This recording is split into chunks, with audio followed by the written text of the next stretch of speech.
Welcome back to the Lanterne Rouge Cycling Podcast, presented by Join Cycling for the last of our double headers, Paris-Nice and Tirreno-Adriatico, wrapping up today. Really exciting stage in Paris-Nice and a sprint stage in Tirreno-Adriatico. So we'll start with the main course, Paris-Nice, to remind you of the GC position going into the stage. Brandon McNulty had a 4-second lead ahead of his compatriot Matteo Jorgensen on Visma Lease bike. Schjelmoser was in third on 35 seconds, 1 second ahead of Remco Evenepoel in fourth. Plapasaurus was in fifth on Jaco Alula on 47 seconds. Roglic in sixth on 121. So a big gap from fifth to sixth. And also probably in ambitions from fourth to downwards, because realistically, the three people or four people that could win this race were McNulty, Jorgensen, Schjelmoser, and Evenepoel. And yes, we'll talk about the rest of the top 10 later. But this, before we get into the stage profile, Benji, it's almost having that 4-second lead's almost it's like a horrible lead, Benji, going into this stage, because on one bonus sprint you can be gone. Yeah, for certain. And on one end, you can also say, okay, being in a lead for a chaotic stage like this, not ideal, because your team might have to clean up a lot of stuff that happens right as they try and get in the breakaway that are close in GC, stuff like that. But on the opposite of that, I also feel like there's so many people close in GC that have an active chance of winning this race that UAE might not have to solve that all by themselves at the start. So I would have expected a Visma to try and make sure no Quickstep rider is getting the breakaway. A Quickstep rider maybe hoping a Visma rider doesn't get in there. Stuff like that. So in my head, it wouldn't have to all come down to UAE in that breakaway formation. But like you said, like we said a few times already, this last Paris-Nice stage every single year is pretty much a banger. So I was hoping for something here today that would be early action once again. And let's just say the early action did not... Do we do the profile? No, we didn't yet. All right, we'll do the profile. 110 Ks from Nice to Nice. They go do a lap around the northern backcountry roads in that region. 1, 2, 3, 4, 5, 6. Congrats, I can count today. 6 categorized climbs. Mostly category, well, 3 Cat 2s, 2 Cat 1s. They're all, the first 3, for brevity, 6Ks, 5%. No flat, literally no flat in between them. Then there's another longer descent before the Côte de Pays, 6.5K, 7%, the longest climb of the day. That's where Van Aert will push the heavy pace for Roglic and reduce it to 5 guys with Daniel Felipe in 22, if my memory serves me correctly. Bit of a ridgeline, La Turbie kicker. After that, then an intermediate sprint at the end of the Col d'Ez. There's about a million different ways up Col d'Ez, and they're all called the same. Should be illegal. 1.6K is 9.1%. And then another descent into town before they do the Col de Quatre Chemins out of town. 3.8K is 8.1% for a descent into the Promenade des Anglais in Nice. So brutal stage. And yes, Benji, what was pre-coverage the action looking like? Well, we expected early action. We hoped for early action. And let's just say the breakaway formation was already fun, because there was quite a long breakaway formation phase, because it happened in multiple phases. We get to that first climb, like you mentioned, Col de Lever, 108 kilometers to go. So very early in the stage, since it's a very short stage. Multiple attacks, including Victor Kampenaerts of Lotto, Lawrence Piffy, Johan Jacobs, those 3 riders trying to get in a breakaway. And eventually on that first climb, this leads to Kampenaerts going solo, because he ends up dropping Johan Jacobs and Lawrence Piffy. So solo ride from that point onwards for Kampenaerts. But behind, people weren't sitting still. There we saw action along the lines of a breakaway that became a chasing group behind Kampenaerts. Laurens de Plus for Ineos. So I like that. Ineos trying to cook something up, as in trying to put a rider ahead so that maybe he can help out Bernal in a later phase of the stage, a satellite rider for them. Favorable bow for Bahrain also in here. Maybe the same question, maybe the same idea that they have. Maybe a stage win, but also maybe as a satellite rider for Santi Buitrago in this stage. Also not impossible. Guerrero, Barta Jacobs, Movistar. Battistella Scaroni for Astana. Pacher for Groupama. Armirai for Decathlon. Izagirre. It's rainy on this kind of stage. I dig it. For Cofidis. Evan Kosciu, your man, for Arkea in this breakaway too. Has been pretty good in the early phases of this year. And Harry Sweeney for EF. And the most important factor of the breakaway has not been named yet, because that comes into play now, which is another rider that attacks behind and bridges towards that chasing group. That is Mats Pedersen from the peloton, eventually links up with that group. And man, that was a brutal attack and also a very valuable rider to be ahead for Skjelmos in this stage. But talking about brutal attacks, do you expect to brutally attack me on the Flandrian Challenge next week? I do, in fact. Yeah, I've been doing... Really? Well, Fuck me. yeah. I mean, I'm not going to lie to you. I'm not going to do the old, no, I got bad legs. Remember, what's the Roglic? What was the Roglic with Enric Mas? He like pretend he had leg cramps in the Vuelta, and then they have like a ramp at the end. You just cook everybody, put the turbo on. No, I'm not going to do that to you, Benji. When we're coming up to the Koppenberg, it's all the gloves are off. I'll just try to stay upright. That's my goal on the Koppenberg. Yeah, I mean, I don't care about you attacking. I'm trying to stay alive. I'm also trying not to crash. I also have a special outfit, a throwback outfit I'll be wearing one of the days. Oh no. That you'll probably enjoy. It's fish related. He's a former. So anyway, that's a long way of saying I've been doing the Join Cycling Classics program. I penciled it in. Well, not penciled it. It's a mobile application, so it's a bit more digital than penciling it in. But you know what I mean. I put in the details of the rides we're doing. I set the date, how long I have. It's about 6-7 weeks ago in the app. Classics training program, how much elevation there is. Bang, spat it out. Put in my availability per week, my level, about intermediate, maybe a little bit generous to myself, but it's about right intermediate. And it was perfect. Like the sessions were hard, but always like doable, because mentally I can't, with covering the race every day with other stuff, I can't every day literally just cook myself doing super intense intervals. Yeah. That's dangerous. Whatsoever. So the Join Cycling plan really made sense, and there was intervals that even replicated what I think we're going to be doing next week. So if you want to check out the Join Cycling app, there's a 30-day free trial available for LRCP listeners. No credit card required, and then you get a 6-month discounted subscription after that 30 days has expired. And we'll see. The proof will be in the pudding next week. Will I get around the course? Fine. I'm really happy about where I am and in a good place with it. So I'd encourage you all to check it out. If you have a goal you want to prepare for coming up, maybe the end of spring or summer is just around the corner, even though there was 50 centimeters of snow outside my house today. I'll be using it to try and get a better time on Col d'Ordino when I come to your place for the Giro. I reckon I should. Was it 123 or something my time, or 131 my time last time? I can do that by. I want to beat that by 15 minutes. If you do the stamina plan or the or the FTP plan, there's a few plans that really suit that. But yeah, I'd encourage you all to check it out. Various plans for different goals like that. 1 hour climb versus punchy hills next week. All right, Mats Pedersen, clearly Little Trek were up to something in Paris-Nice. Maybe they just wanted to be at the front. Certainly Jorgensen and Remco and Quickstep, they wanted to be at the front for every descent because it's wet, it's cold, everyone's tired, it's hectic, there's no flat, and these downhills are really, really tricky. And there's a crash with 65 k's to go. Santi, his second crash of the week. This takes him out of the race completely. Very, very unfortunate. I really think he had the legs for a podium here in GC. Genius also crashes. C-Rod was also down, but I don't know whether he finished the race. But I know Genius and Santi were gone.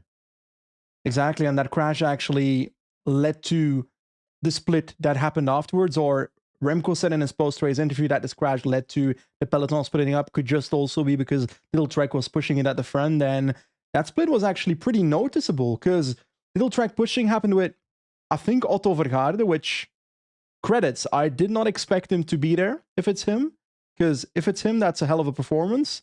Split in the descent, which means that the front part of the peloton includes Vergaarde, Skjelmose, Roglic, Vlasov, Jorgensen, Kelderman, if I recall, then Evenepoel, Grosschartner, McNulty, Plapp, and Chris Harper. I think that's all of them. Might have missed one left or right, but I think it's important to mention here that who's not here?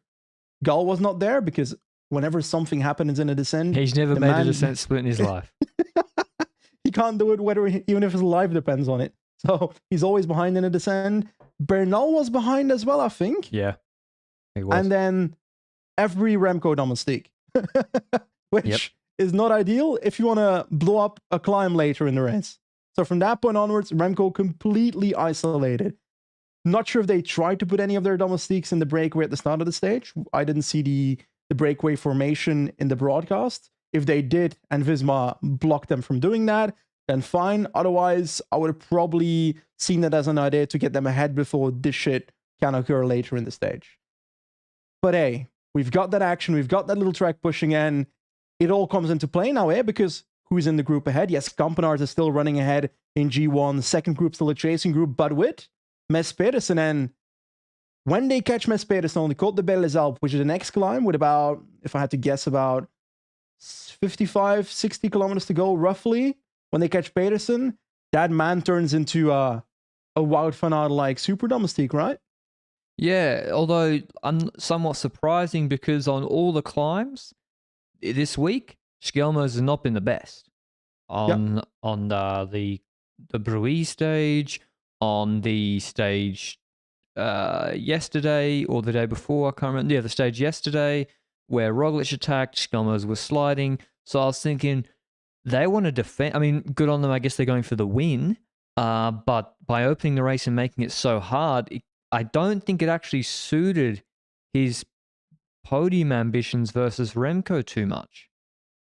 I might agree against Remco, but I also feel in the opposite way that, first of all, I like that the team took it up and that they were hammering it and they were trying everything to turn this upside down, because maybe Schelmoze says, okay, I was here to try and win this race, so I might as well try it on the last day, even if it loses me my chances to maybe get the podium here. But on the other hand, I started this stage watching saying, okay, I'm expecting an Remco to pass Schelmoze. The likelihood of Schelmoze podiuming depends on whether he can drop McNulty for me.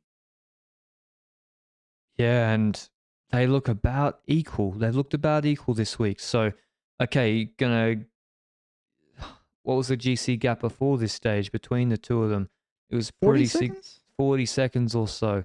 And I'm not sure Schelmoze looked that much stronger. But yeah, good on them for trying. But I'm not sure it was the best thing for Schelmoze, to be honest. But listen, without them, maybe because Remco, his team has been half the time this week, or maybe over half the time, nowhere.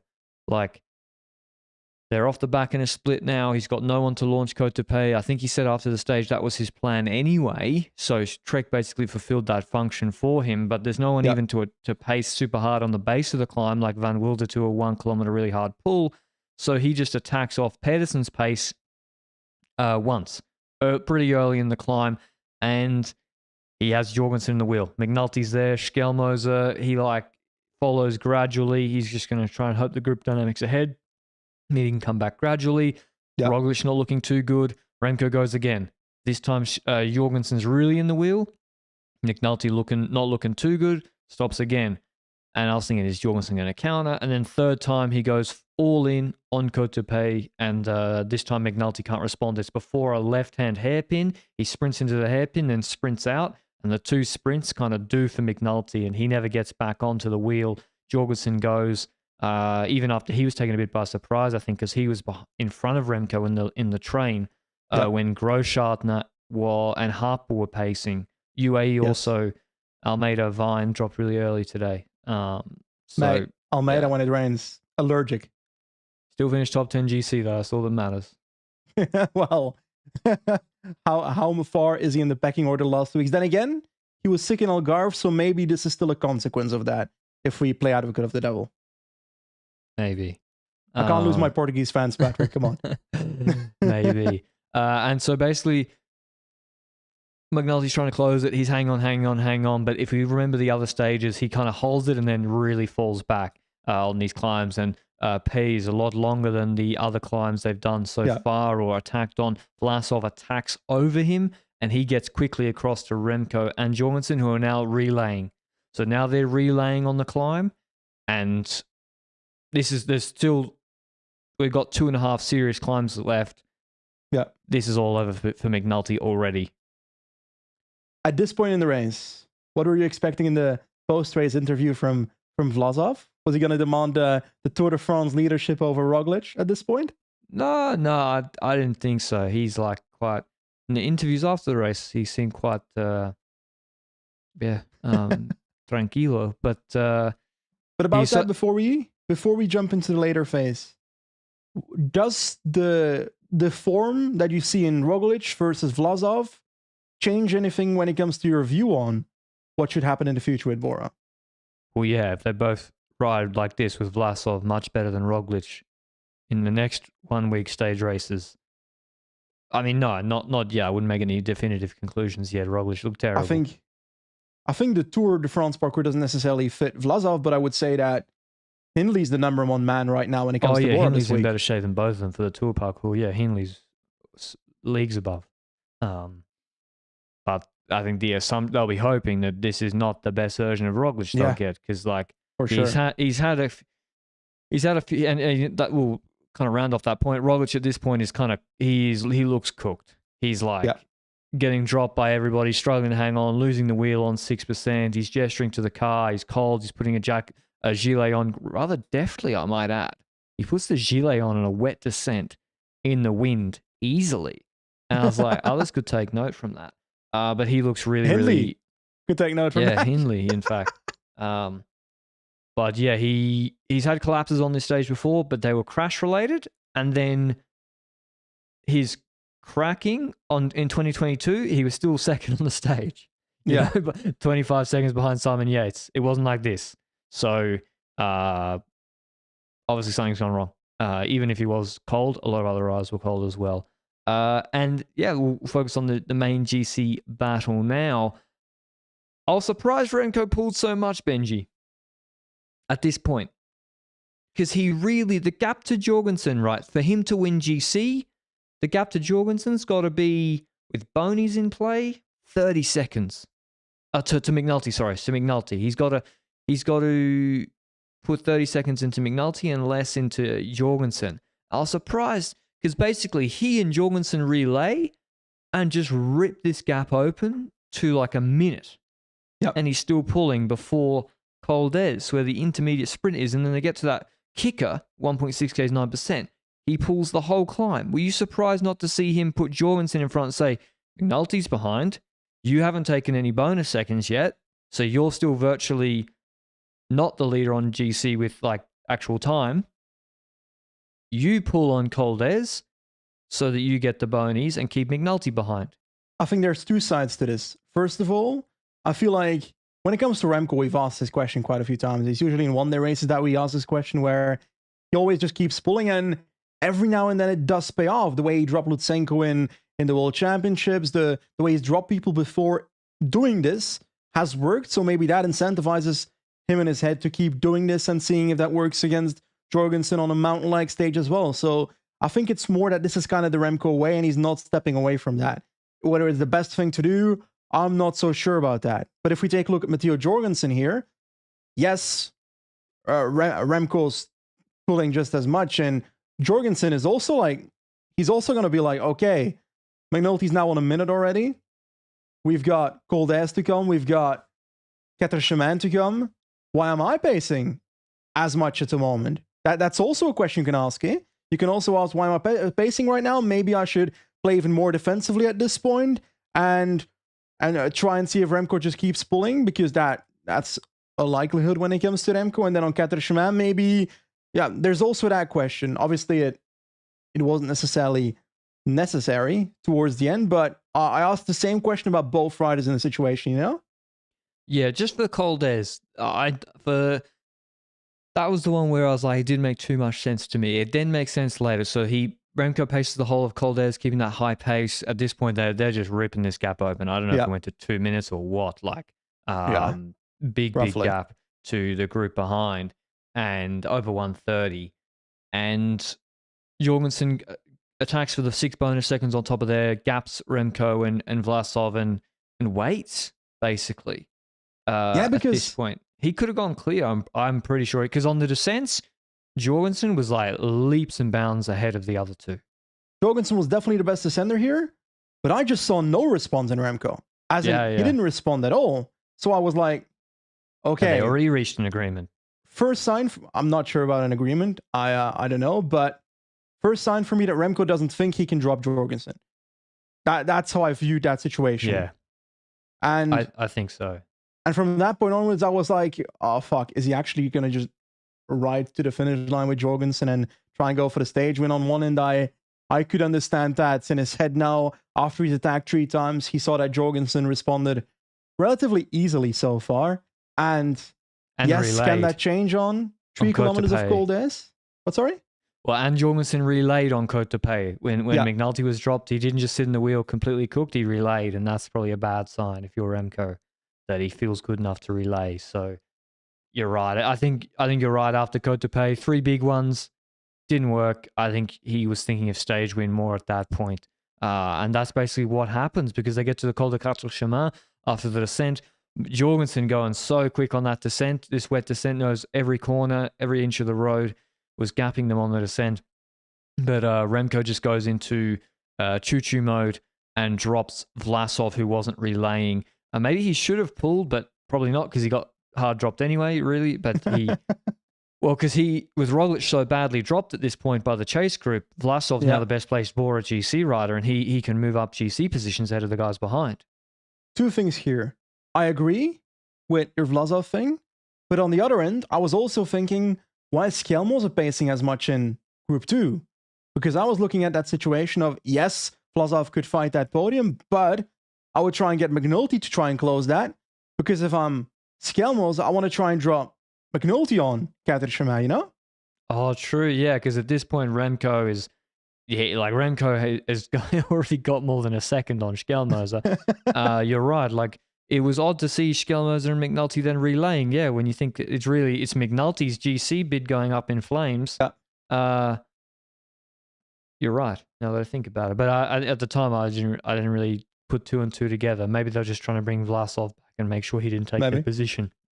Quatre Chemins, Remco paces, drops Vlasov. So really, I don't think Vlasov could have paced. I think he was on the limit anyway. Yeah, he wouldn't have made them go any quicker. And on the first segments of Quatre Chemins, before Remco even dropped him, I felt like he was getting gapped already. Yeah, even in the run-in towards it, there was a moment where I felt like, okay, this man's about to parquejo on Quatre Chemins. It wasn't the parquejo. He was still pacing quite hard, but you're right. And I'll be honest, I was hoping we'd at least see one attack still from Remco on Quatre Chemins, because I don't know, man. I would have wanted to see at least one, you know? Does that make sense? Because I can understand that he probably had already accepted the fact that he couldn't drop Jorgensen, because he probably noticed in that moment that that was the case.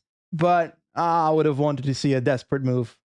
I mean, you never know how a guy's feeling, but I think he had a pretty good inkling that he wasn't going to drop him there. And even if he did get a gap on the descent, Jorgensen's going to come back or limit the losses, because you can even feel like when they knew Vlasov was cooked, because when you go around a corner, you accelerate into the steep section, not attacking, but you just look where the guy is. Is he right on the wheel? And they knew Vlasov was already giving space off the wheel. So I think Remco just wanted the stage. And yeah, they go on the descent. You can see them talking. Remco says, I'm not going to pull unless I win the stage, I think, or words to that effect. And Jorgensen starts celebrating, knowing he's not going to get attacked. And they roll across the line, Remco winning the stage. Very similar to Catalunya last year, with a Visma rider coming second in the stage, not contesting the stage victory, but winning GC. And Remco winning the stage, finishing second in GC. My point here, though, Benji, is... You were going to call me Remco? Yeah, I was going to call you Remco. Maybe next week. I'm not sure Jorgensen owed Remco anything for the stage win. Remco attacked him 3 times on pay, and Jorgensen then relayed. He didn't just sit on.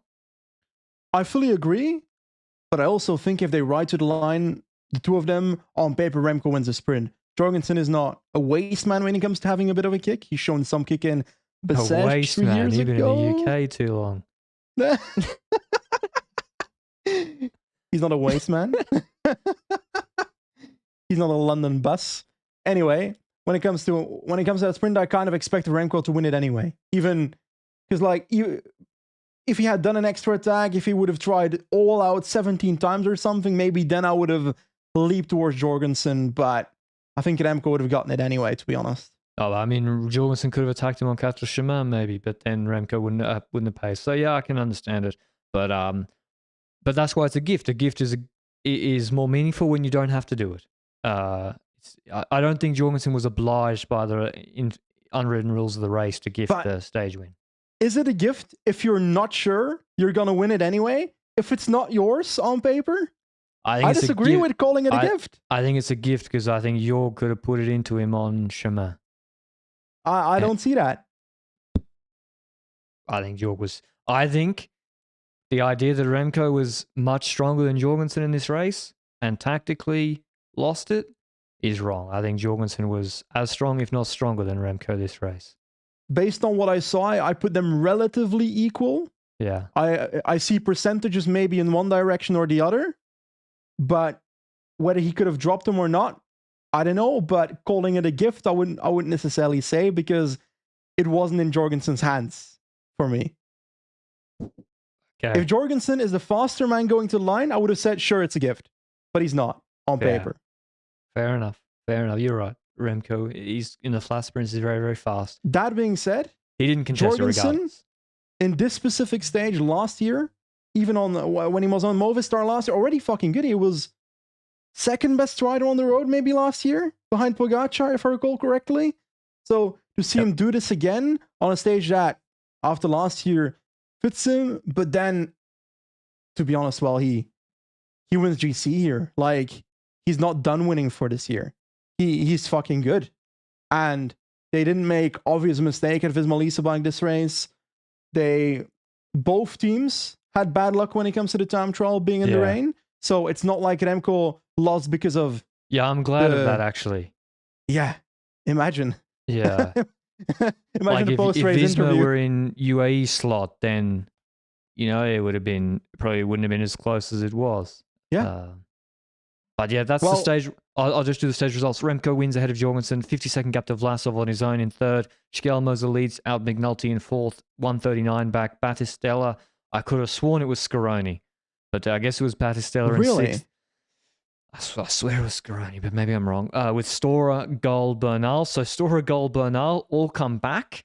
Plapp's the only one. Well, not the only one. There's Schelmoser and McNulty. But Plapp hangs on with that group. They're on 213. Even Vivaka, who was on that split, finishes well in 12th on the stage. Almeida 13th on 307 with Harper. Roglic finishes 17th on 404. Keldman crashed in the finish as well, so I think he lost. He didn't lose his top 10 on GC, though, from what I can see. How's that possible mathematically? I don't know. Was it in the last 3K? Yeah, they gave him he was in the last 3K, so he crashed in the run-in. So he only lost 213. Is this the Schachmann thing? Was it the same stage? In Paris-Nice 3 years ago, 4 years ago? Oh, no, I think that was it wasn't in Nice when Schachmann crashed. It was an earlier stage. Oh, okay. Because on the stage like this, sorry, but there shouldn't be any 3K rule on this. There's a 3K rule for this. The 3K rule is not a stage expected to be in a bunch sprint. It's a flat finish. I'm pretty sure. But Jesus, okay. Mate, even Arate was 3K ruled in that Vuelta. Happy for Wilco. He did well this week. Jorgensen wins GC, 30 seconds ahead of Evenepoel, 147 ahead of McNulty. McNulty holds on to third, so two Americans on the podium. Schelmoser in fourth, 222, so he loses the spot. Vlasov up to fifth, 257. Plapp drops to sixth on 308, but I think he'll be happy with that. Okay, maybe he's like, if I did X, did Y, could I have taken another 11 seconds on Vlasov? I don't know. I think coming in top 10 for Plapp like that. Also, he was just good all week, like just there in G1, G2, thereabouts all week. I think this is his best GC performance in his pro career, like by far, not even close. Bernal 403. Better than UAE Tour. Because that was echelons. This is so much better than UAE Tour, even though he finished second or third there. Bernal 403, 1 second ahead of Keldman in eighth. Keldman 435. No, Gull 435. Roglic 533. Almeida actually finished at 11th, 608. Tejada completely falls out of GC. He was good earlier in the week, and Santi also crashed out, which was a shame. So, a very interesting Paris-Nice, Benji, with a new winner. And a rider in their first World Tour stage race for their new team. First stage race for their new team. Now, we mentioned a few times before the race started, was a really good fit to the parkour, but to actually see him deliver it against Remco and Roglic, who on paper beforehand went to it with a... Remco was the favorite going into the race. Roglic, we both kind of weren't sure what to expect with Roglic at Bora this year, and he comes into the race and is significantly worse than expected. Remco, I'd argue it was also worse than expected. His level was not what you'd expect Remco to be at in this race compared to the others, I would say, because when you expect Remco in the discussion of the Tour de France, can he podium, can he win the Tour de France, stuff like that, he needs to be able to drop everybody in this race to do that, to do podium in the Tour de France battle. Yeah, because could I imagine Hindley attacking on Quatre Chemins today with his current legs? Yes. Yeah. I can. And, he just finished second or third in Tirreno, and he and Ayuso are going, so there's Pogacar gets thrown in, Jonas, so yeah, it's tough. Like, Jorgensen is not even Visma's last climbing domestique in the Tour. Koos Yep. is. So... Jorgensen is the Wout van Aert replacement. Yeah. Probably better, to be honest. Yeah. In the mountains. Better than last year, for sure. Then 2022 is difficult. 22, yeah, wow, was an unbelievable all-terrain vehicle. But in the mountains, I would say Jorgensen should be better. So, yep. It's looking tough, but as I say, it's March, and you might be right, he's not in his best shape. And sure, that tactical mistake was a thing. Yes, he lost time towards Jorgensen that day as a consequence of tactical decisions. But I think the weakest thing when it comes to Quickstep this week was one that I never really felt like they had an all-out plan, except for today when they said, okay, cut the pay, we're gonna do that, and on the second last day. But before that, it felt like they were just kind of in it and seeing what happens and responding, and okay, it's other teams that need to do it, and that kind of felt a bit meh. I was from the team, I expect more than that. I expect like a thorough plan of, okay, we've got this team, we can attack there. The problem was they barely really had that team this week, I felt like. Cataneo wasn't great. Their team was gone in 2 stages before they needed them. And yes, they were there on the easy mountaintop finish on Madone Tutel, but Cataneo wasn't, but Vervaeke was, Van Welder was, but I also expected more from Van Welder. Vervaeke was okay, I'd say, when it comes to level on Madone Tutel and on the stage where he rode away with Blab. Today he was in chasing group, right? Yeah, he finished on 303. He just was behind that split. But yeah,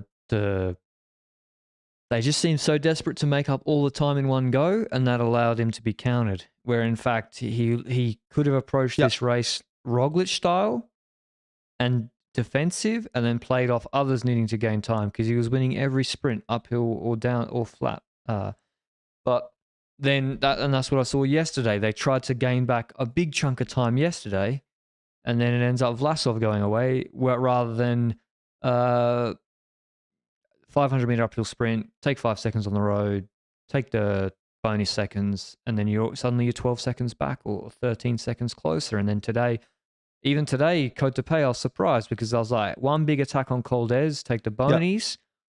You don't have to win by much then ahead of Jorgensen. Now we're talking a 10-second difference, and then you got bonies at the finish. So I think they tried to take the 40 seconds back in one chunk every time, and it actually allowed him to get counted. And the team was not good enough. Landa not being here was a big miss. But also, yep. Without Landa missing, they should be here better anyway in support of Remco. This was not. Like, this is not even Tour de France competition. This is, on paper, the B team of Visma when it comes to the support for Jorgensen. Jorgensen is the domestique in the Tour de France. UAE's here with McNulty, Almeida, who's allergic to rain, Vine, who has been pretty weak this year as well, sometimes also allergic to rain. There's just so much where I feel like, okay, this is the kind of teams where you should be better than this week. Yeah. I mean, Jorgensen was on a very good level. Like, I'm not surprised when I looked at for sure. When I saw his data in Omloop, and I was like, oh, when he got caught, was he fading? And then no, he was pulling really, really strong in Omloop before the Bosberg and before the Moor. And it's just the fact the group behind just came back so fast. He wasn't collapsing, and his power was crazy. Then you look at his weight compared to Wout and Christophe. Look at the Paris parcours this year is suitable for him. I was like, he's going to do well. because he's going really, really well, even as evidence from the classics races. So I can't wait to see him in the upcoming classics and at the tour as well. What next for Jorgensen though, Benji? Does this create an expectation? We've spoken a lot about Remco, American winning. I think Landis and someone else, American won Paris-Nice. But what now for Jorgensen? Does his role need to change? Should he be leading a Tour de Suisse instead of going to the Dauphiné as a domestique? What do you think? Firstly, I want to say something else about a different American saying, why is Nelson Paulus not at Paris-Nice instead of Tirreno? That's question number one. But when it comes to Jorgensen, he won a one-week race now. Paris-Nice, very important one-week race. I think throughout the season, solid damn competition. This says something. Did I think it impossible beforehand? Not necessarily. I was expecting him to do well, but to be this strong, I might have expected him just a bit lower than that. But towards the Tour de France, firstly, his season is already successful, whatever happens from this point onwards. That's number one. Because winning Paris-Nice, it's already kind of what you want there when it comes to progression.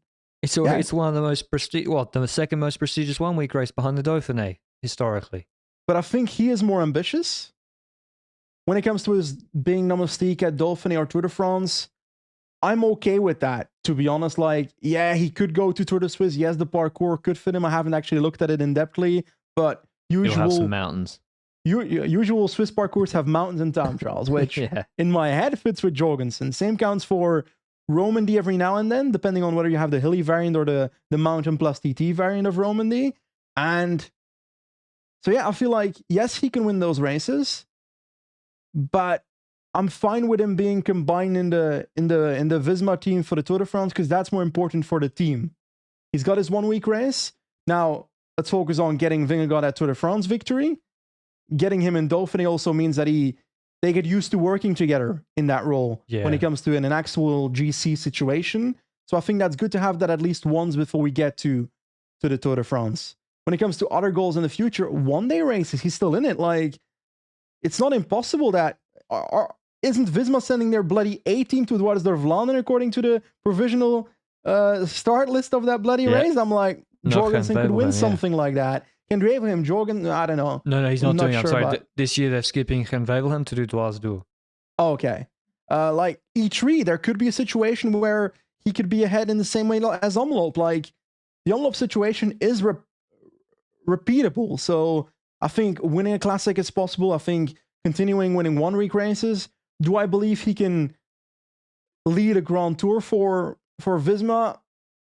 He could, but he's also 180. He could lead a Giro.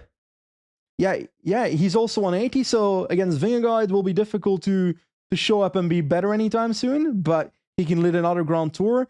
Kian this week hasn't looked that amazing, so depends on the progression of Kian in the next few months. What he shows at the Giro, he definitely showed that he's deservedly in the spot that he is, that he made some progression compared to last year, which he was already good in, like we mentioned when it comes to Paris-Nice, in the classics already. I'm not sure how much better he is.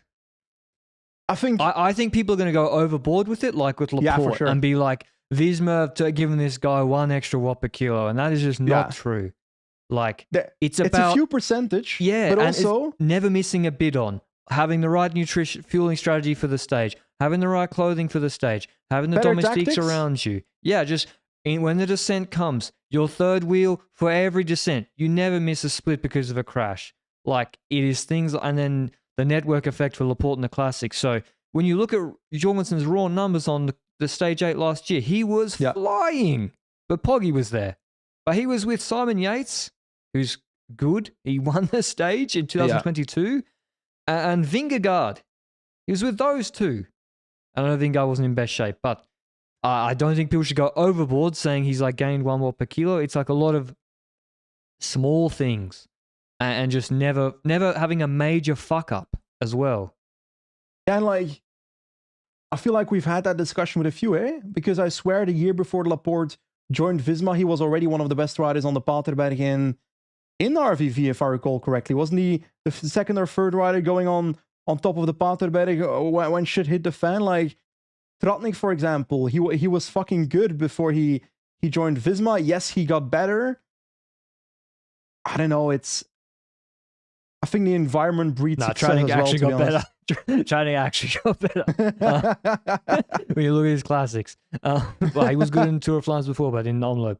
And you look at him in other ones. It's more consistency. Like you see that flash from Jorgensen in Oman on Green Mountain, and in that stage 8 of Paris, that flash of top level, but then for the rest of the year, okay, he was good in the Tour, but he didn't win a stage, and I expect Jorgensen for the rest of the year to repeat this level. That's the expectation.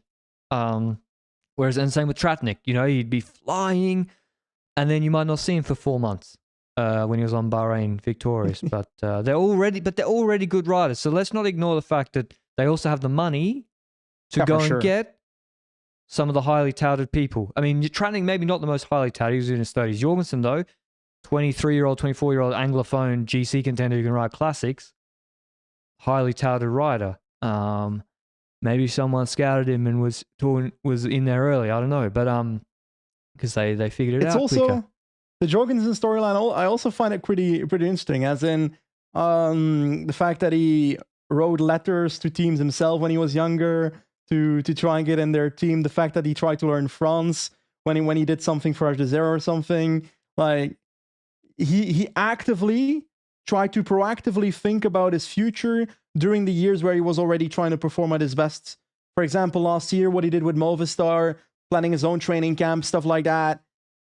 In addition to what the team was or wasn't offering at that time, that shows that you're not only busy with your current, but also with your future as a rider and getting better and trying to get better with every percentage that you got, Yeah, you're right. And you can't live that way for the whole season.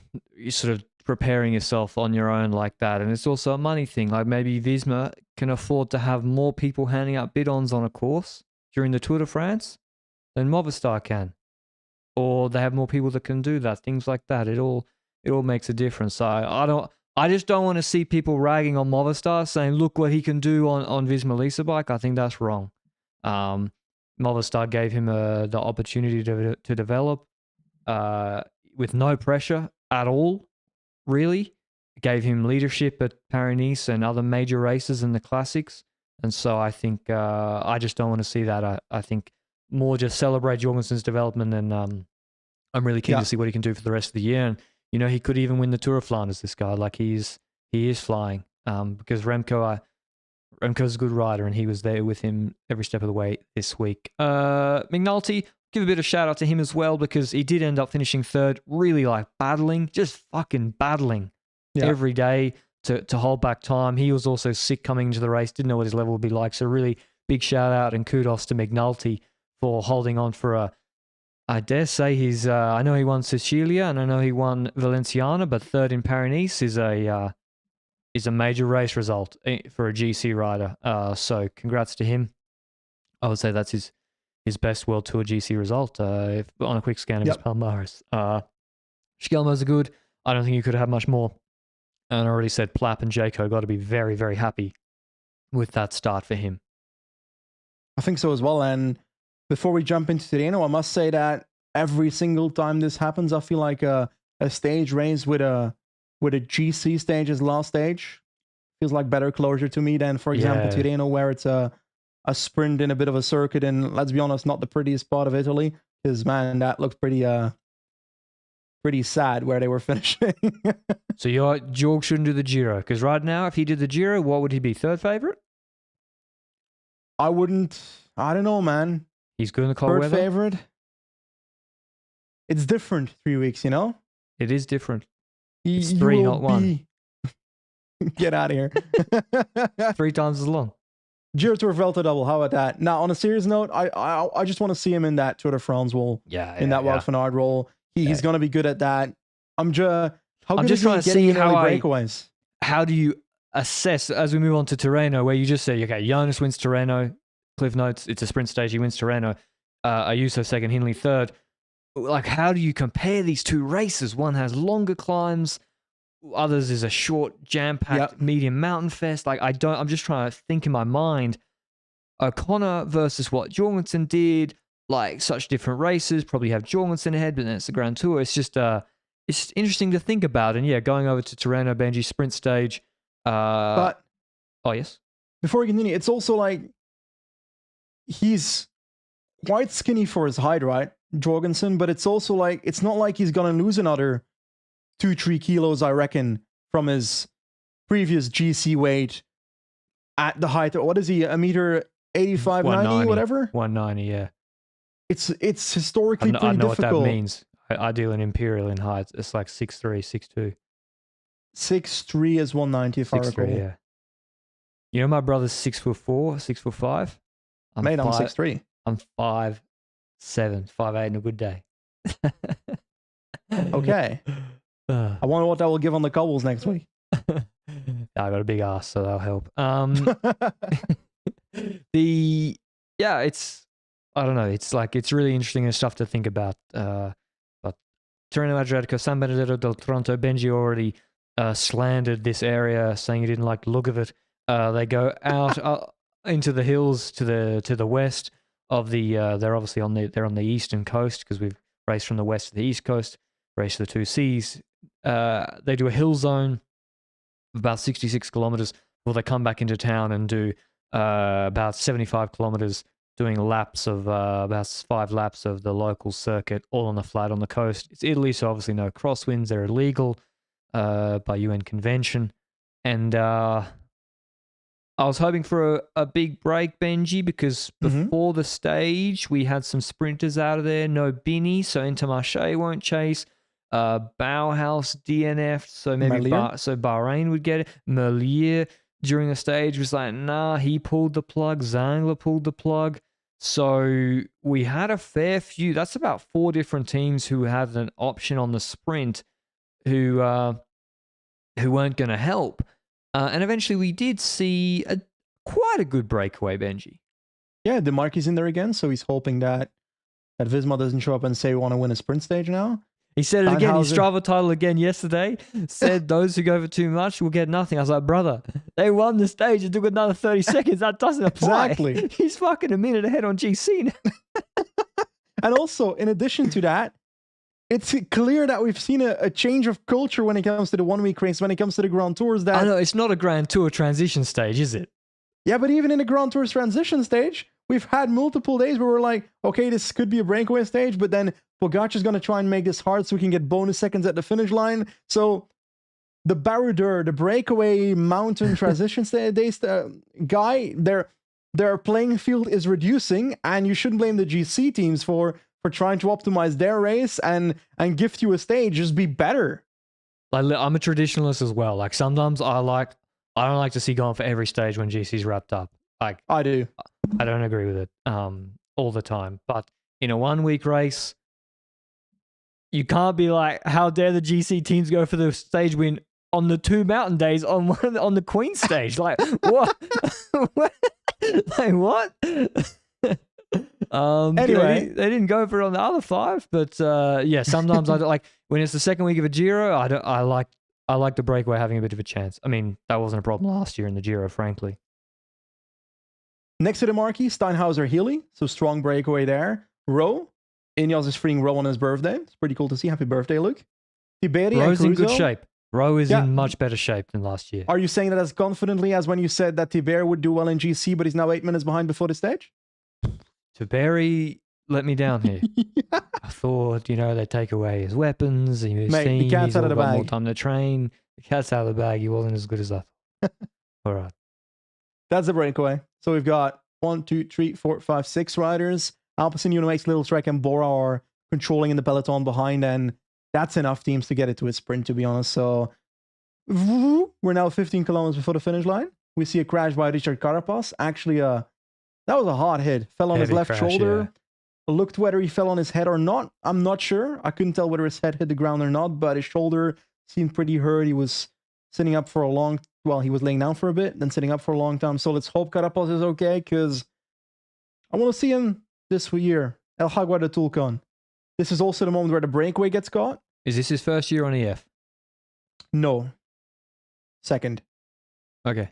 Because he crashed at the first stage Mas of the crashed tour. him, or he crashed Mas. We never know. And then Nzue was like, ban all 3-week races. Fuck it. Also, because like his rider is abandoned on the last mountain day, like Lopez back in the day. So if you don't have 3 weeks, Lopez still finishes. But on that point, feel like I've seen a lot of people going down hard, crashing, maybe finishing the stage, or like, they got up there okay. And then, for example, like Michael Leonard said he crashed on Instagram, and then weeks later found out he had a fracture somewhere, and so he's out. And then Froome also has a scaphoid fracture. Yeah, I think after getting back up. So hopefully, because he went down hard, you never know. Like we might hear later, there could be issues. So don't count your chickens till they're hatched. But yeah, it's not a good time of the season to crash.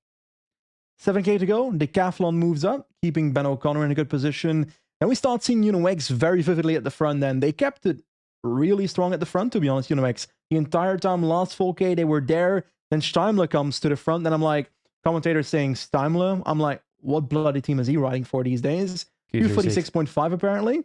So he's pacing at the front for like 10 seconds before he pulls off. Polti comes to the front for 20 seconds, pulls off. Anton Marché is in the wheel of that. Alpecin stays on the second row, risking being blocked in, to be honest.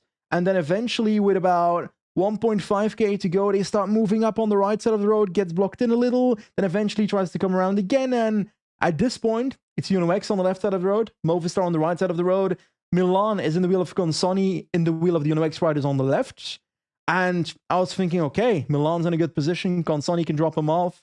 I don't expect Christoph to beat Milan here. I don't even remember who Movistar is here for. Is Gaviria here? They got Chimalai and that's it. Chimalai. So they were there for and Chimalai, Garcia so Cortina. No. Garcia Cortina's kind of been there or thereabouts. But yeah, I don't know. Wasn't expecting Garcia Cortina to beat Milan here. So I was like, is Philipsen going to get into a position that matters or not? And it all switches around when UNOX train. First of all, there's a Movistar rider at the front. They go into a left-hand corner. Movistar rider moves behind Warenskjold, who goes into the corner very vividly. Christoph is in second position behind Warenskjold, but kind of he's expecting the Movistar rider to come in between. And what occurs afterwards? Warenskjold gets a gap, right? Yeah, Warenskjold gets a gap. I don't know if it was planned from UNOX because I don't think so. You don't think so? I'm going to give them some. I'm going to give them some credit. I'm going to give them Looked some credit. accidental. Like this. Nah, I reckon it was delivered by Christoph. I don't think so. I think he saw the gap open and he was like, fuck, I'm not closing that again. Nah, it's a left-right chicane. Maybe you're right. There's no way they think in a normal sprint, Christoph is going to beat Milan and Philipsen without something crazy happening at this point, even though he looked better today. So I don't think they think that either, but they go to the sprint with Christoph anyway, every time. I know, but they're leading out. I'm gonna say they did the let. Okay. I'll allow you to say that. Worked. Well, it did work, in fact. Like, Varenskjold goes up the road, he gets a decent gap, and I thought he was going to win. I really thought when Varenskjold, because the gap was big, and he would have won, but for Jonathan Milan closes it himself, like 2/3 the way, he brings everybody back himself to Varenskjold. He then pulls off, looks for Consoni. Consoni then does an incredible pull. I'm pretty sure I slandered the guy for the height difference between the two when they signed him, but he does an incredible job here, pulling back and saves this sprint for Milan. Gets back to Varenskjold, who's a really, really powerful guy. Christoph season coming back. He sprints early, pretty smart, trying to get Varenskold's draft. I think that was a really, really smart move. And this is the best sprint Christoph's done in quite a while. And Milan jumps at the same time. Philipsen jumped earlier from his wheel, and Milan just beats everybody easily. Like Philipsen had no answer. He came into Milan. Milan gave him the big don't argue, like he gave Vinny the other day. And, yeah. Milan, you just can't push him to the side anyways, so I don't know what people are trying. Bounce off. Milan really, really impressive. Looked like Kittel. I think the most impressive part is not just the sprint, but the way he handled certain Warenskjold being off the front. Yes, Consoni is the MVP for what he did, but Milan was at the front of the group when Warenskjold was there. So he looks back and he's like, with his head like nodding Consonni to come to the front. Consonni bursting to the front.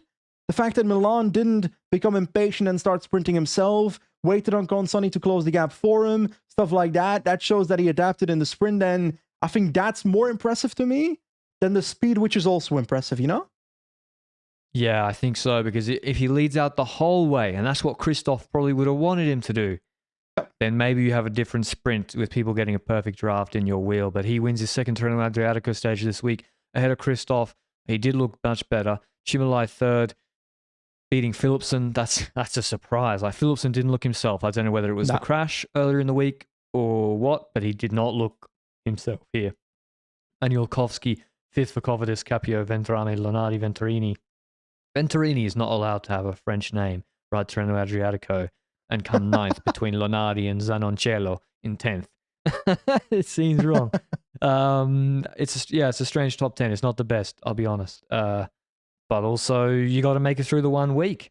And Milan, I think very encouraging for Little Trek, that when they take him to the Giro, I think he already did this last year. When did he win his sprint? Stage. Let me guess. Oh, no, it's the second stage. You had to ruin it, didn't you? Yeah. But he looked good. He looked really, really good, Milan. And that signing's already paying off for them. They've got 3 wins, 2 World Tour wins on the board with him, with an Italian.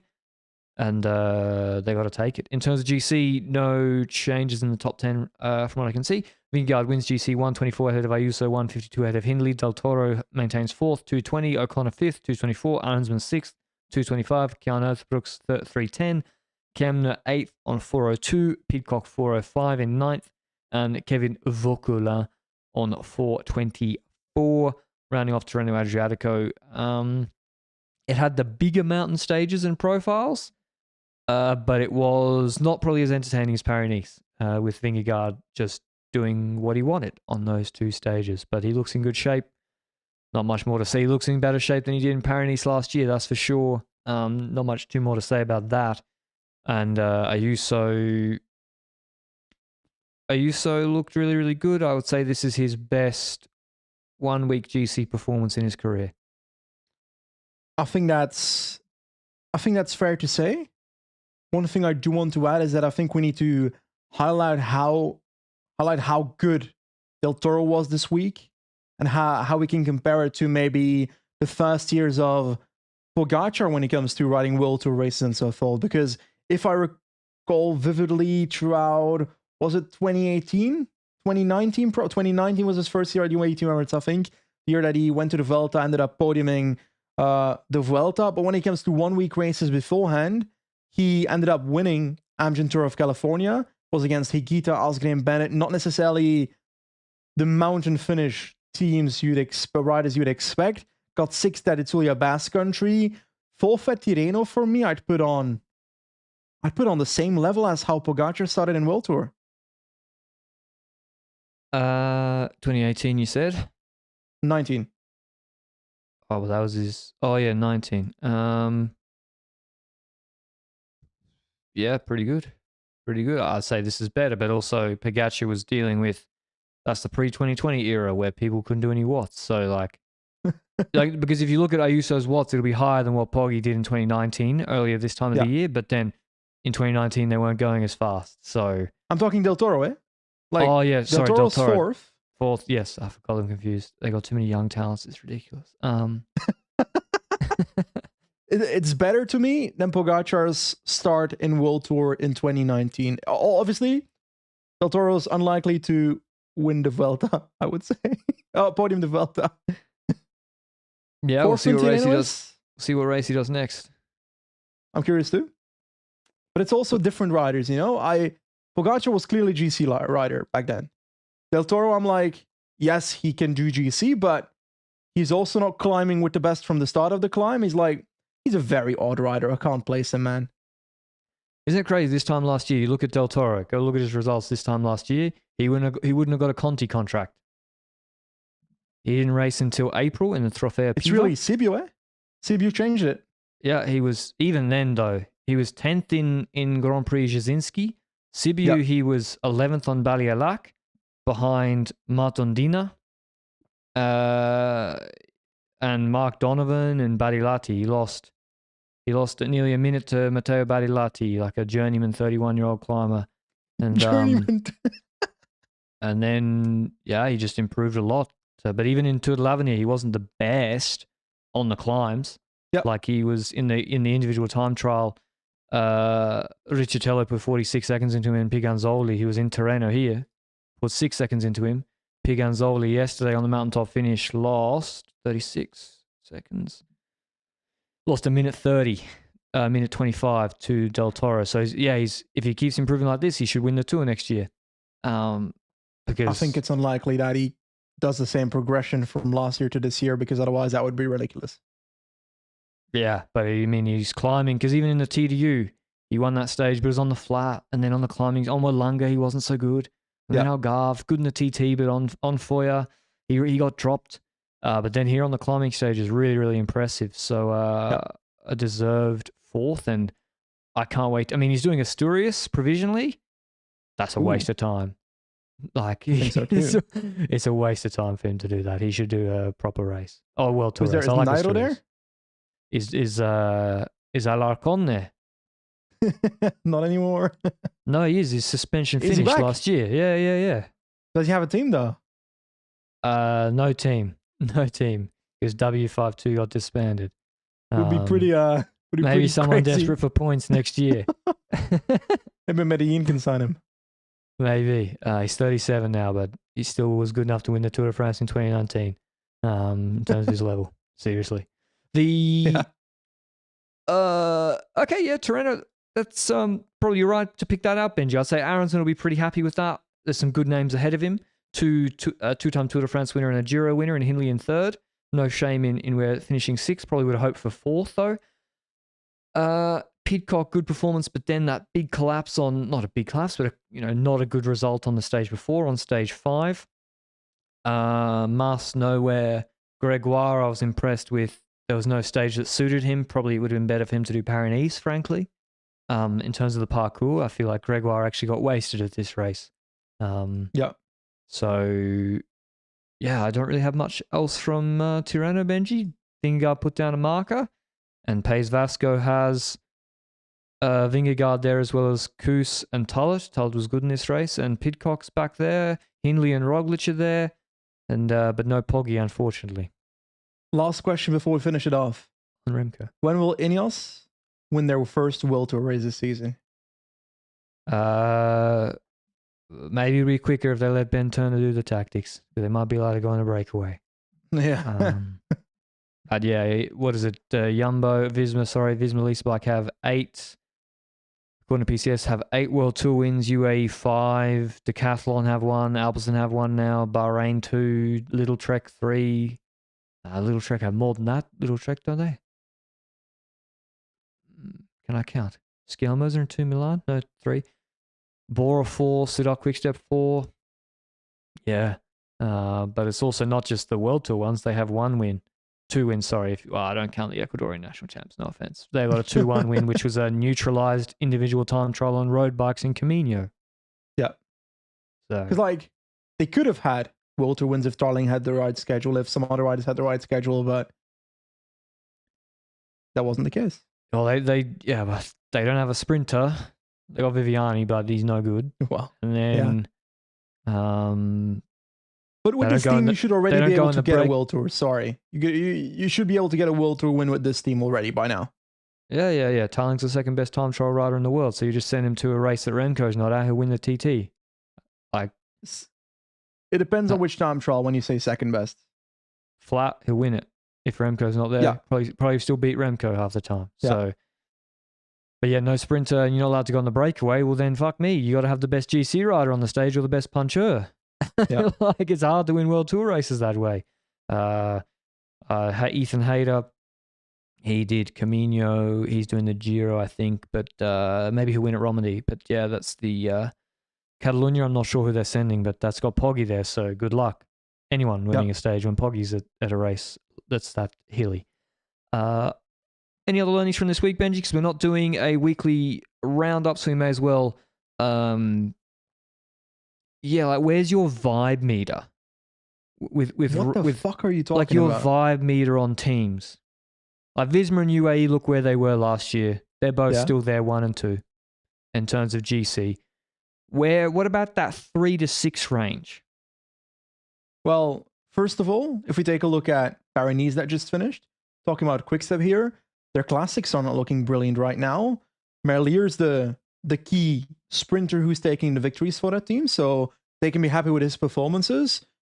Remco should have won Paris, is how I perceive that side of the thing. Like, if Remco is serious about his Tour de France plan, then he needs to win Paris. So that's not just Remco's fault; it's also the team's fault and so forth. So, in general, that should have happened. I feel like I'm not closer at all to Remco being that TDF competitor than I was at the end of last year in any way. So I'm still stagnated in that end. So team hasn't really changed much outside of that, I'd say, towards my expectations for the rest of the season. I think when it comes to Bahrain, I kind of expected Bilbao to be a bit better, but I think he also crashed at some point this week. So that might have had an impact. He podiumed UAE Tour though. Bahrain really is one of those teams where I feel like we've mentioned it numerous times already, but I see them when it comes to GC above Little Trek. Despite Theo Gegenhardt joining that team, maybe Gegenhardt can lift that up once I see him back in like the form where he was at the Giro last year, for example. But this week it wasn't really there, and I can't really blame him for that because of his recovery. Milan's been on point, Pedersen's been on point. I think in the upcoming classics, we'll see a block of Little Trek next to Visma, not next to Visma, but at least closer to Visma, with Milan as a sprinting option, Pedersen and Stuyven as the attacking options is my expectation there. So I think that's going to matter there as well. What our teams exist in as well. Ineos, I've said my tale when it comes to Ineos, first of all, where I feel like tactically they're not the strongest team. We've seen that quite a few times this week as well. GC-wise, I love that Bernal is now competing for top 5s again in World Tour races, but that's not shouting podium spot at Tour de France yet for me. Carlos Rodriguez hasn't looked great either. Bahrain are a better GC team than Ineos, in my opinion. Facts. Yeah.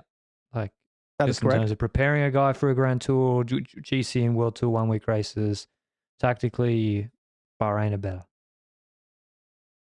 And in addition to that, then Pidcock, first of all, looked pretty terrible in the first mountain finish. In the second mountain finish, he had a good level, but it's also not a good level where you think, okay, he's going to now be that guy at the Tour de France either for the team. So I'm like, okay. I haven't seen a performance of the level of the World Tour GC top 10 though. Yeah, fine, but there's a lot of people that can top 10 a World Tour race in this peloton. True. So he needs to be more than that for Ineos. Yeah. Then again, are we judging them too much on their road cycling stuff when half their team is going to ride the Olympics and then Pidcock's probably going to get something in mountain bike? How much does that give to Ineos? Because I don't know how much of the credit Ineos can openly, like publicly, get from that. The newspapers are going to write about Pidcock from the great British UK team, whatever, got the Olympic medal, whatever. Ineos ain't going to be in that headline. Like, what does that give to Ineos? I don't know if they're on his jersey, but you're right. Like, he's on a Pinarello, so then Pinarello, who are a sponsor of the team, are happy, and it just improves his profile, and so I think it is a net positive if he wins Olympic gold. Yeah, for sure, it's not a negative. I don't think he's throwing his season for it either. Ghana didn't look very good, so maybe he has one eye on the Olympics. Him not doing Roubaix is kind of crazy, to be honest. I presume that's because he's worried about crashing, but yeah, that's a bit much, I think. Other teams. That's it. I don't care about the rest. Decathlon are flying. Decathlon, they just keep getting good. Like Ben O'Connor, 5th here. They just keep getting good results across the board. Goal, top 10. They're top 10 both races. They got to take it. And I've just found out that this is the first time the same teams won Paris and Tirreno GC at once, which I would have thought Sky would have done it back in the day. But anyway, yeah, so... With who? Because they never had like two Richie godlike leaders at the same time. He was riding for Froome. Richie Port. He was a super dom. True. Yeah, I just thought they would have. I just thought they would have. They had a lot of GC riders who were very good. Like they won the tour with 4 different guys in like 4 years. So you'd think, but yeah, it's an interesting statistic. It's hard to win. So Visma Lisa Bike got to be happy with how the season has started. But that's all from us. We are going to Flanders tomorrow. Make sure you follow us on socials. We'll have updates for all of that and little snippets. Both really looking forward to it. And then we have our Milan Sanremo preview dropping Tuesday night, but Wednesday morning, most likely around there, before the race on Saturday. And that's the only pod we'll have during the week. Obviously, we'll have the Sanremo recap on the Saturday afternoon. So hope you enjoyed all the doubleheader pods this week. And thanks to Join Cycling for sponsoring the pod today. And we'll see you on Tuesday night at the earliest. Until then, ciao.